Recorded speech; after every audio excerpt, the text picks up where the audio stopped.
आप सभी को जय मसीह की।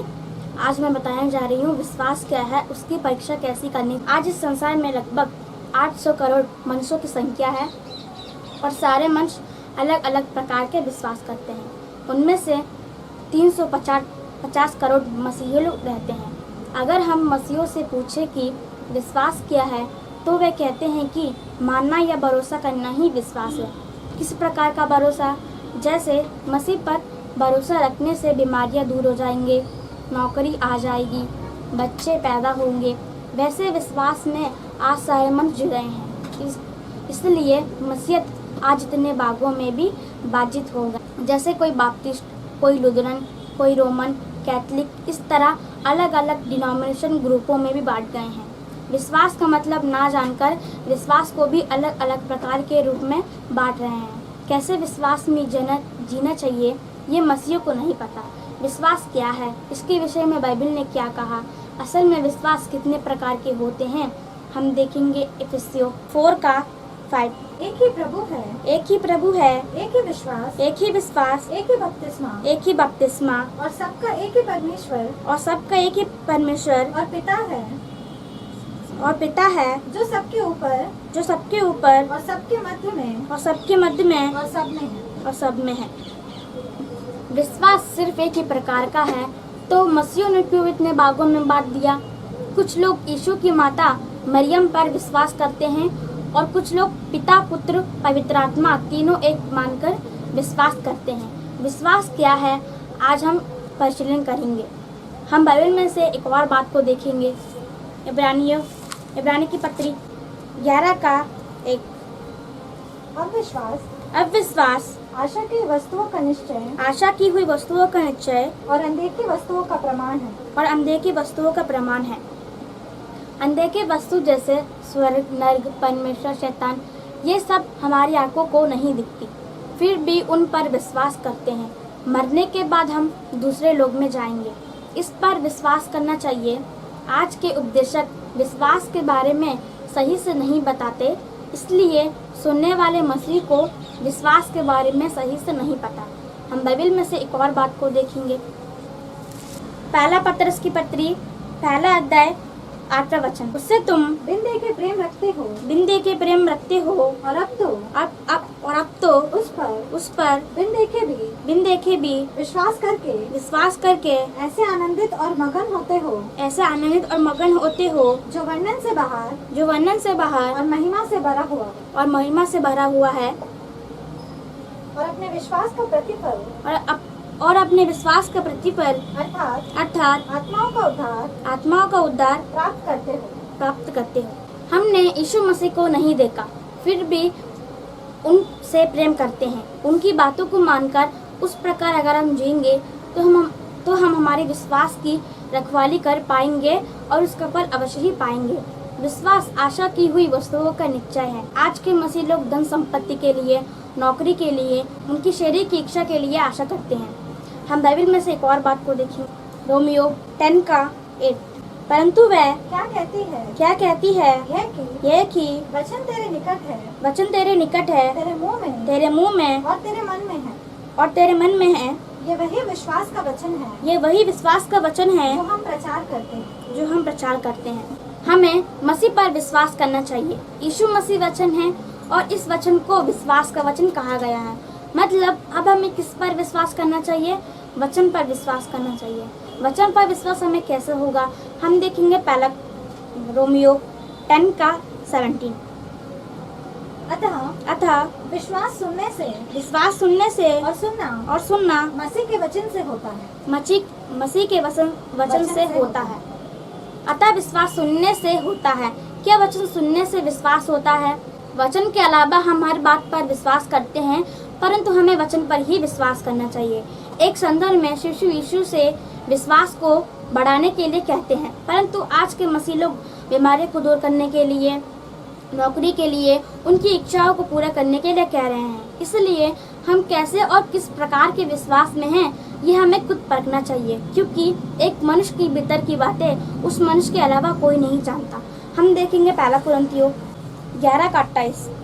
इसलिए मनुष्य अपने आप को जांच ले और इसी रीति से इस रोटी में से खाए और इस कटोरी में से पिए। हर मनुष्य को खुद परखना चाहिए। जब तक मनुष्य इस भूमि पर जीवित है तब तक ही अपने विश्वास को परख सकता है। अगर हम हमारे विश्वास को नहीं परखेंगे तो हम हमेशा उस धोखे के विश्वास में रहकर अंत में नरक चले जाएंगे।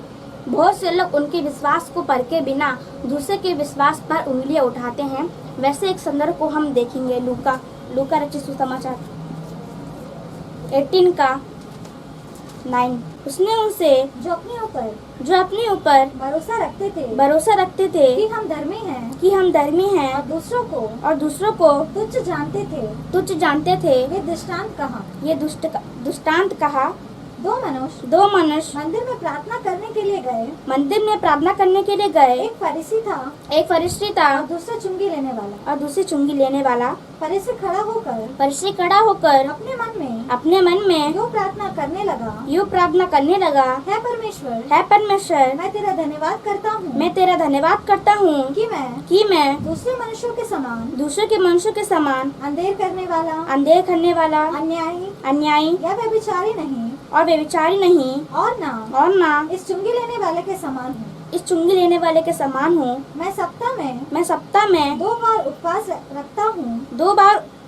रखता हूँ। मैं अपनी सब कमाई का दशवांश भी देता हूँ। परंतु चुंगी लेने वाले ने दूर खड़े होकर स्वर्ग की ओर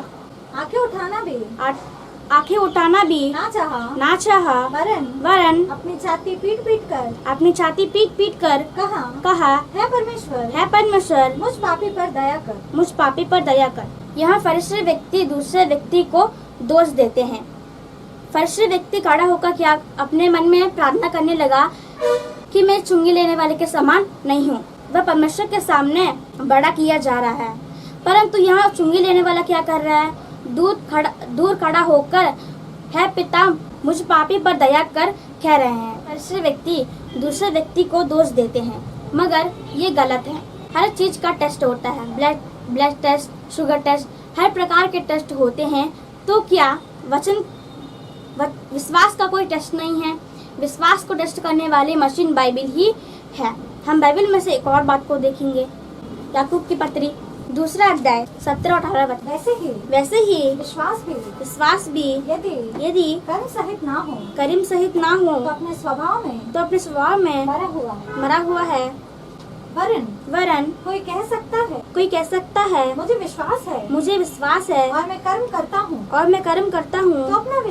तो अपना विश्वास मुझे कर्म बिना तो दिखा और मैं अपना विश्वास अपने कर्मों के द्वारा तुझे दिखाऊंगा।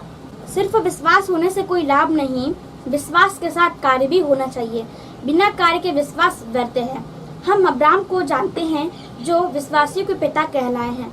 अब्राहम को ये नाम क्यों दिया गया?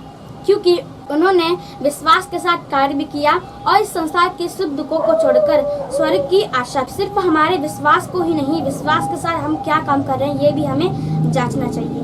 हम देखेंगे गलतियों 6:4 पर हर एक अपने ही काम को जांच ले और तब दूसरे के विषय में नहीं परंतु अपने ही विषय में उसको घमंड करने का अवसर होगा।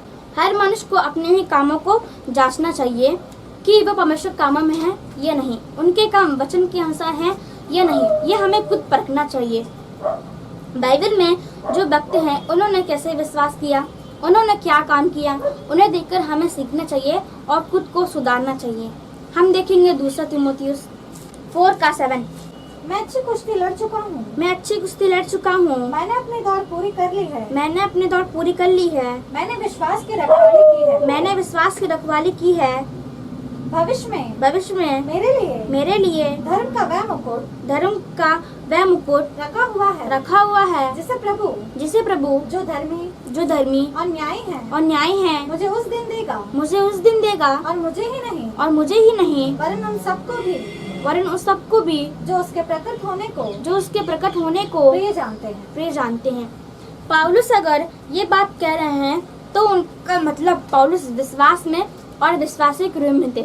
उन्होंने उनके विश्वास को बचाकर हर कष्ट को सहा और जीवन के मुकुट को प्राप्त करने की आशा की। वैसे विश्वास की रखवाली करने वाले हम उनके भक्तों को देखते हैं। इन विश्वासियों के महानता के विषय में परमेश्वर ने इब्रानियों की पत्री 11 अध्याय में लिखवाया है। उन भक्तों के जैसे विश्वास हम में है यह नहीं हमें खुद परखना चाहिए। हम देखेंगे लूका लक्षित सुसमाचार 18 का 8। मैं तुमसे कहता हूँ वह तुरंत उनका न्याय चुकाएगा। वह तुरंत उसका न्याय चुकाएगा। तो भी मनुष्य का पुत्र जब आएगा तो क्या वह पृथ्वी पर विश्वास पाएगा? पृथ्वी पर विश्वास पाएगा। क्या यीशु मसीह के दूसरे आगमन में विश्वासी को पाएंगे?